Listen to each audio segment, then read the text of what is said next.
سورہ بقرہ اور سورہ آل عمران، ان دونوں صورتوں میں بڑا گہرا ربط اور تعلق ہے۔ کہہ لیں کہ کلام کا تسلسل کافی حد تک برقرار رکھا گیا ہے۔ اب ان دونوں میں جو ربط ہے، جو مختلف پہلوؤں میں ان میں جو ایک تعلق ہے، ان میں سے چند میں آپ کے سامنے رکھتا ہوں۔ باقی قرآن کریم ظاہر ہے اس کے جو عجائبات ہیں، اس کے جو نکات ہیں، اسرار اور حکم ہیں، وہ لامتناہی ہیں۔ جیسے جیسے سوچتے جائیں وہ آگے سمجھ میں آتے جاتے ہیں، ان میں اضافہ ہوتا ہے۔ کوئی یہ نہیں کہہ سکتا جی بس میں پیک پہ پہنچ گیا ہوں، ساری زندگی بندہ متعلم اور سیکھنے والا ہی رہتا ہے۔ سورہ بقرہ کے آغاز میں اللہ تعالیٰ فرماتے ہیں ذالک الکتاب لا ریب فیہ ھدی للمتقین، یہ کتاب اس میں کوئی شک نہیں کہ یہ واقعی سچی اور اللہ کی طرف سے، اور یہ متقین کے لیے ہدایت ہے۔ سورہ بقرہ میں یہ بیان کیا گیا ہے، آل عمران میں قرآن کی سچائی اور پچھلی کتابوں کی سچائی بھی بیان کی گئی آغاز میں۔ الف لام میم اللہ لا الہ الا ھو الحی القیوم، اللہ وہ ذات ہے کہ جس کے علاوہ کوئی معبود نہیں، وہ زندہ قائم دائم ہے۔ پھر آگے فرمایا اے نبی اس نے آپ پر کتاب حق کے ساتھ اتاری، تورات اور انجیل اس سے پہلے اتاری۔ نزل علیک الکتاب بالحق مصدقا لما بین یدیہ وانزل التوراۃ والانجیل من قبل ھدی للناس، اس سے پہلے یہ بھی لوگوں کے لیے ہدایت کا سرچشمہ تھی۔ اب دیکھیں نا، یہود اور نصارہ قریب ہو گئے کہ تورات وہ بھی اللہ نے نازل کی، اسلام نے مانا، مسلمانوں نے مانا، قرآن نہیں کہا، انجیل بھی اللہ تعالیٰ نے نازل کی۔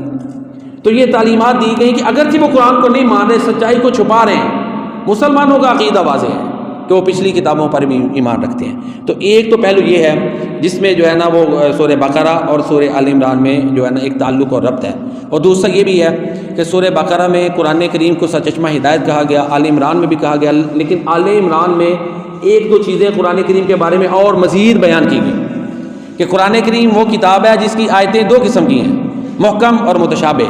محکم آیات وہ ہیں کہ جن کے معنی بالکل واضح اور پختہ ہیں، اور متشابہ آیات وہ ہیں جن کے معنی واضح نہیں، اللہ کے علاوہ کوئی نہیں جانتا، یا بعض نے یہ بھی تفسیر کیا کہ اللہ اور جو راسخ فی العلم علماء ہیں ان کے علاوہ کوئی نہیں جانتا۔ بہرحال متشابہ آیات کے بارے میں یہی زیادہ مناسب معنی ہے کہ اللہ تعالیٰ ہی ان کے معنی کو بہتر جانتے۔ تو یہ سورہ آل عمران اور سورہ بقرہ کا ایک ربط کا ایک پہلو ہے۔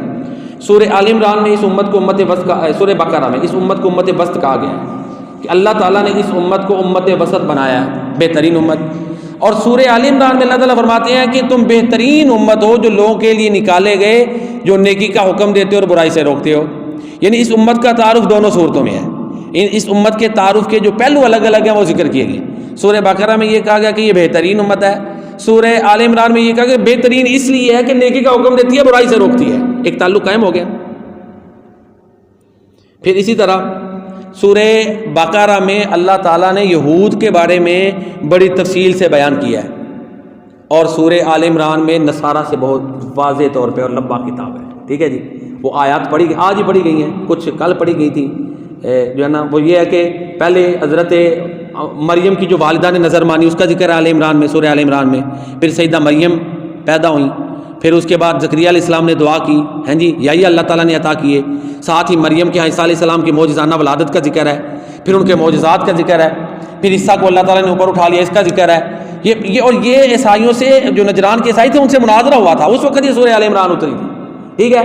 پھر اللہ تعالیٰ فرماتے ہیں ٹھیک ہے عیسیٰ علیہ السلام کی پیدائش معجزانہ ہوئی ہے، لیکن یہ ذہن میں رکھو کہ ان آدم کو اللہ نے بغیر ماں باپ کے پیدا کیا ہے، عیسیٰ کی تو پھر بھی والدہ موجود ہیں، تو لہذا عیسیٰ علیہ السلام کی ولادت ایسی ہے جیسے آدم علیہ السلام کی ولادت ہے۔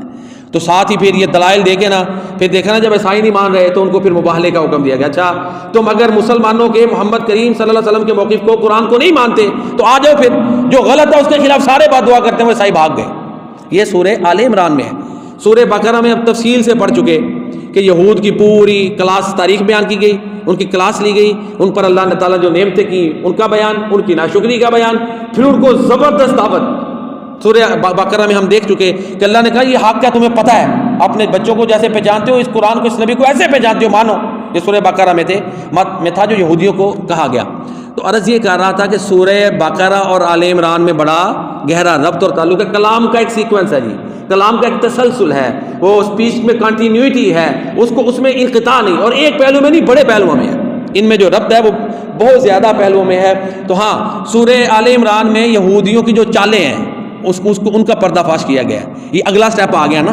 بقرہ میں تو تاریخ ناشکری جو کچھ بھی سمجھایا، ان کی چال یہ تھی کہ صبح ایمان لے اور رات کو کفر کر دو، تاکہ لوگ کہیں کہ لگتا ہے خامی ہے تو اس نے کفر کیا ہے نا.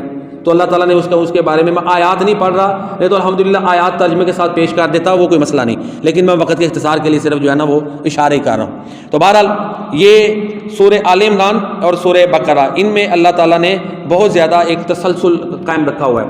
ایک تسلسل یہ بھی ہے کہ سورہ بقرہ میں اللہ تعالیٰ نے کہا کہ تم پر آزمائشیں آنی ہیں. ابھی تم پر وہ آزمائشیں نہیں آئیں جو تم سے پہلے نبیوں پر آئی تھی. بس تم ان تدخلوا الجنۃ ولما یاتکم مثل الذین، یہ آیت پوری ہے، اس میں وہ آزمائشوں کا ذکر ہے. اور آل عمران میں جنگ احد کی آزمائش کا بیان ہے، پریکٹیکل. یعنی بقرہ میں ذہنی طور پہ تیار کیا گیا کہ تم پر آزمائش آئے گی. آل عمران میں آزمائشیں آئیں. جنگ احد بہت بڑی آزمائش تھی، 70 مسلمان شہید ہوئے تھے.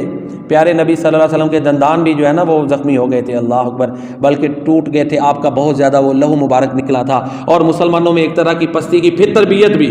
اللہ اکبر. اللہ فرماتے ہیں وَلَا تَهِنُوا وَلَا تَحْزَنُوا وَأَنْتُمُ الْأَعْلَوْنَ إِن كُنتُم مُؤْمِنِينَ. تربیت بھی کی.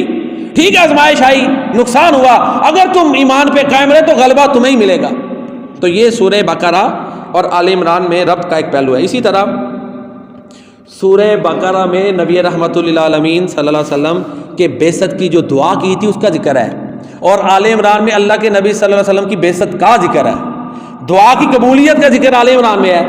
بقرہ میں یہ دعا ربنا وبعث فیہم رسولا منہم یتلو علیہم آیاتک ویعلمہم الکتاب والحکمۃ ویزکیہم انک انت العزیز الحکیم. یہ دعا ہے. آل عمران میں دعا کی قبولیت کیا ہے؟ لقد من اللہ علی المؤمنین. یہ پوری آیت ہے کہ اللہ نے مومنوں پہ احسان کیا، رسول بھیجی. یہ بڑا گہرا ایک ربط اور تعلق ہے سورہ بقرہ اور سورہ آل عمران میں. یہ چند پہلو. اسی طرح کچھ کلام ایسے ہیں جو بقرہ میں اور آل عمران دونوں میں رکھے گئے. مثلا شہید زندہ ہے، دونوں میں یہ ہے. اب بقرہ میں ولا تقولوا لمن يقتل في سبيل الله اموات، آگے پوری آیات ہے. آل عمران میں ولا تحسبن الذين قتلوا في سبيل الله امواتا بل احياء عند ربهم يرزقون. یعنی جو شہادت کا مضمون ہے وہ دونوں میں موجود ہے. تو یہ چند پہلو ہیں، اور غور کریں تو اور بھی پہلو جو ہے نا وہ نظر آتے ہیں، سامنے ہوتے ہیں، واضح ہوتے ہیں. آخری اسی حوالے سے جو ہے جو آپ کے سامنے رکھتا ہوں، سورہ بقرہ میں اللہ تعالیٰ نے جو ہے نا وہ فضیلت بیان کی اللہ کی راہ میں مال خرچ کرنے کی. اگر ایک خرچ کرے گا اس کی مثال ایسے ہے جیسے کسی نے ایک دانہ بویا، بیج بویا، اور اس سے کئی سٹے اور کئی دانے اگائے. یہ مثال سے واضح کیا گیا. آل عمران میں جو نہیں نہ اللہ کی راہ میں مال خرچ کرتے ان کی سزا بیان کی گئی ہے کہ وہ مال کو جمع کر کے رکھتے ہیں، سمجھتے ہیں ان کے لیے بہتر ہے، بل ہوا شر لہم، یہ ان کے لیے بلکہ برا ہے. تو یہ چند ربط تھے. باقی انشاءاللہ سورہ آل عمران کی تفسیر پھر بیان ہوگی. تو یہ ایک ایسی چیز ہے، کوشش کی ہے کہ ہمارا جو ایک تفسیر خلاصے کا باب ہے اس کو اس میں تسلسل جو ہے جو اللہ نے قرآن میں رکھا ہے، ربط قرآن، اس میں کیا حکمتیں ہیں اس کو آپ کے سامنے بیان کیا جائے. جو میں نے بیان کیا آپ نے سنا، اللہ تعالیٰ اپنی بارگاہ میں قبول فرمائے. ہمیں قرآن کریم سمجھنے، اس کے مطابق عقیدہ بنانے اور عمل کرنے